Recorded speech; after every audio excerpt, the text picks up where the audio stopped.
Hello everyone, welcome to my YouTube channel being a best teacher. इस video में हम करेंगे पेडागोजी ऑफ हिंदी के कुछ एमसीक्यू क्वेश्चंस। इससे पहले पेडागोजी ऑफ हिंदी की क्लास 1 हम ऑलरेडी कर चुके हैं, जिसमें हमने क्वेश्चन 1 to 10 डिस्कस किए थे। So we will start in our class 2 from question number 11। तो बिना किसी समय की बर्बादी के शुरू करते हैं वीडियो। एंड प्रश्न 11 से, हिंदी भाषा में कितने स्वर होते हैं? तो हिंदी भाषा में आंसर साथ साथ में रिटन है, तो आप देख सकते हैं।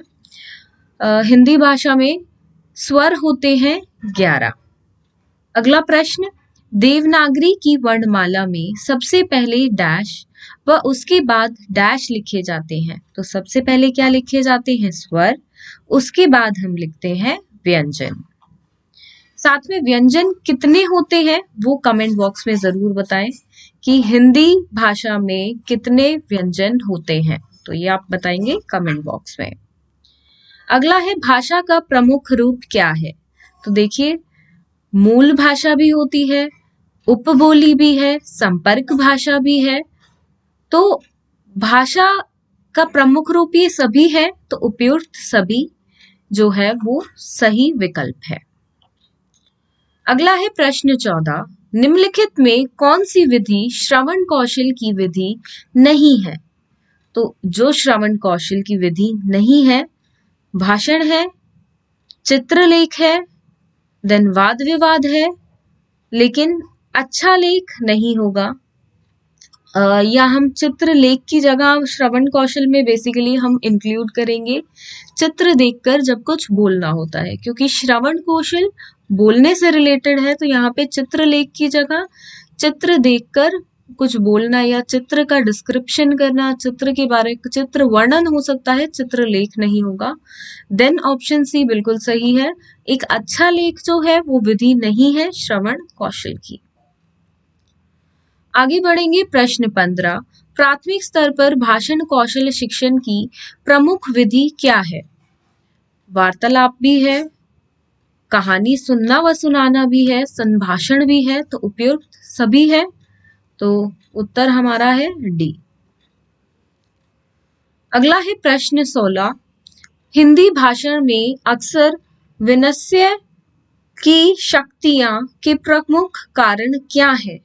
तो लिपि का अधूरा ज्ञान भी है, असावधानी भी है, शिक्षण की अयोग्यता भी है।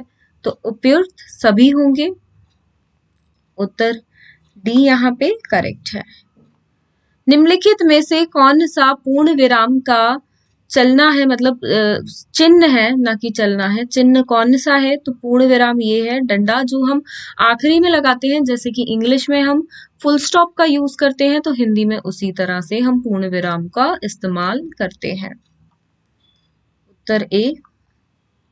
नेक्स्ट इज क्वेश्चन नंबर 18, आदर्श ऑफ श्रेष्ठ मूल्यांकन या श्रेष्ठ मूल्यांकन का बेसिकली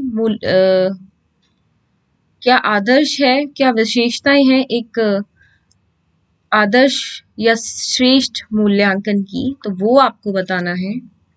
व्यापक हो, वैधता हो, विश्व का नित्य हो, तो उपयुक्त सभी यही सही होगा। बिल्कुल। आगे है प्रश्न 19, हिंदी किस भाषा परिवार की भाषा है? तो भारोपीय है, भारत की भाषा है, ये भारतीय है। तो उत्तर होगा ए ऑप्शन। अगला है प्रश्न 20, भारत में सबसे अधिक बोले जाने वाली भाषा कौन सी है? तो हिंदी है, जो कि राष्ट्रभाषा भी हमारे देश की, भारत की है। अगला है प्रश्न 21, हिंदी भाषा का जन्म कब हुआ?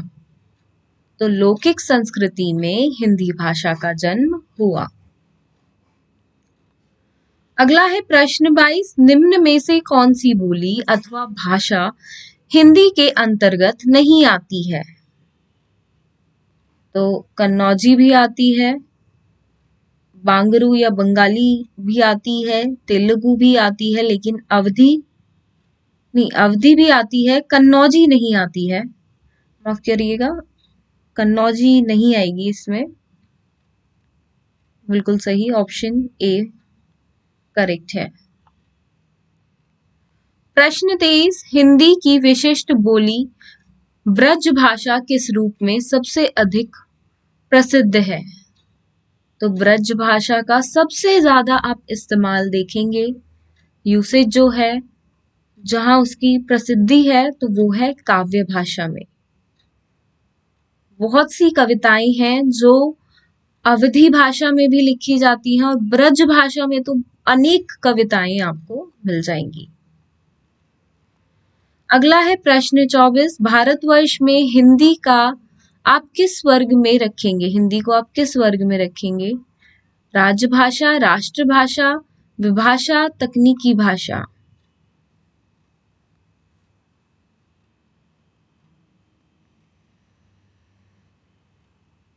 तो इसको हम राष्ट्रभाषा में रखेंगे। ये यहाँ पे करेक्ट ऑप्शन होगा, ना कि राजभाषा। ये गलत है यहाँ पे। अगला है प्रश्न 25, हिंदी भाषा किस लिपि में लिखी जाती है? तो हिंदी भाषा देवनागरी लिपि में लिखी जाती है, ऑप्शन सी करेक्ट। अगला है प्रश्न 26, संविधान के अनुच्छेद 351 के में किस विषय का वर्णन है? इसमें वर्णन है हिंदी के विकास के लिए निर्देशक का। लर्निंग बेस्ड क्वेश्चन होते हैं ऐसे। अगला है प्रश्न 27, सूक्ष्म शिक्षण के बारे में कौन सा कथन असत्य है? तो सभी विकल्प पढ़े।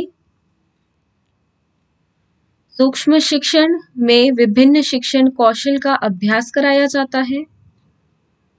दूसरा विकल्प है, सूक्ष्म शिक्षण का कार्य जटिल शिक्षण प्रक्रिया को सरल बनाना है। तीसरा है, इस प्रणाली में निपुणता पर बल दिया जाता है।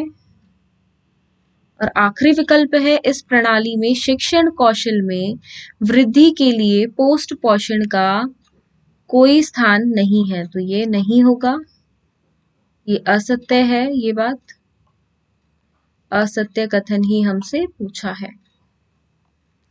आगे बढ़ेंगे प्रश्न 28 पर, सूक्ष्म शिक्षण के बारे में निम्न कथनों पर विचार कीजिए। यह छोटे आकार की कक्षा में कम समय में पूर्ण होती है, बिल्कुल सही। अगला है, सूक्ष्म शिक्षण में पुष्ट पोषण के द्वारा शिक्षण कौशलों में वृद्धि की जाती है, बिल्कुल सही। अगला है, सूक्ष्म शिक्षण नियंत्रण वातावरण में अभ्यास की सचित्र है, तो ये भी बिल्कुल सही है। अगला है, इसमें एक समय में एक ही विशिष्ट कौशल का अभ्यास करवाया जाता है, तो ये भी सही है। तो सारे कथन सही है। विकल्प देखेंगे जिसमें ए बी सी डी सभी को सही बताया गया है, तो वो है विकल्प 4 और यही है हमारा उत्तर।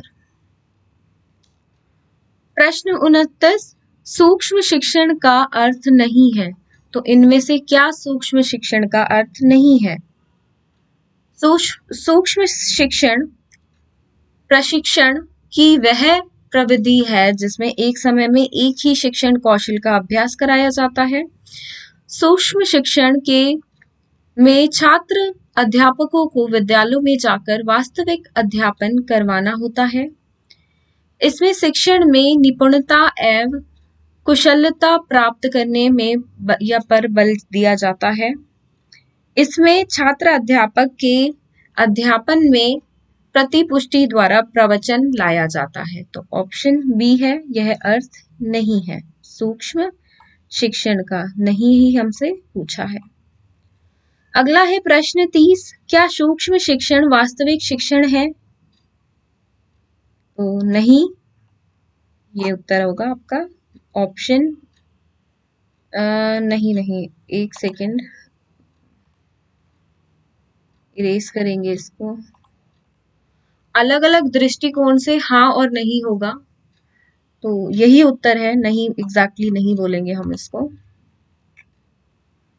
उत्तर ये वाला है।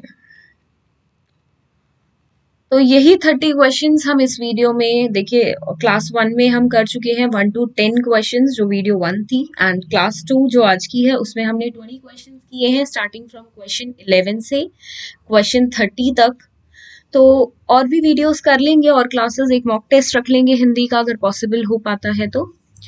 और बुक आप सभी को परचेज करनी हो या जिन्होंने कर ली है तो उनके पास ऑलरेडी होंगे 250 प्लस क्वेश्चंस, या जिनको परचेज करनी है तो वो कांटेक्ट कर सकते हैं डिस्क्रिप्शन में दिए हुए नंबर पे। वहां से आपको बुक मिल जाएगी जो कि एक पेड बुक है। सेल्स एग्जीक्यूटिव को कांटेक्ट कर सकते हैं आप, डिस्क्रिप्शन बॉक्स में नंबर गिवन है। एंड कोई भी डाउट हिंदी से रिलेटेड हो आपके पास तो let me know in the comment box, बिल्कुल डिस्कस करेंगे हम, और कोशिश रहेगी कि जल्दी से जल्दी आप सभी को रिप्लाईज कर दिए जाएं। So thank you for watching this video and do share this video with your friends and subscribe to my YouTube channel which is Being a Best Teacher. Thank you.